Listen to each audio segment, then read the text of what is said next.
মিন্টু ভাইয়ের আগমন, লাল গোলাপ শুভেচ্ছা, লাল গোলাপ শুভেচ্ছা, লাল গোলাপ শুভেচ্ছা।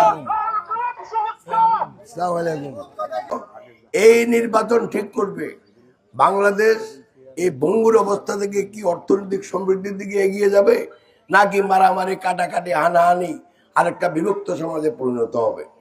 যদি আমরা পৃথিবীর ইতিহাস দেখি, গত 20 বছরে এইভাবে সমাজকে বিভক্ত করে, ধর্ম বর্ণভিত্তিক বিভক্ত করে, আপনি দেখেন মিশরে মারামারি করি ওদের নাম শুনি না, লিবিয়াতে মারামারি করি ওদের নামও শোনা যায় না, সিরিয়াতে মারামারি মাত্র শেষ হইল। এইভাবে এই বিভিন্ন মুসলমান দেশে মারামারি করি আমাদের মুসলমানদের অবস্থা খুব খারাপ করে দিচ্ছে।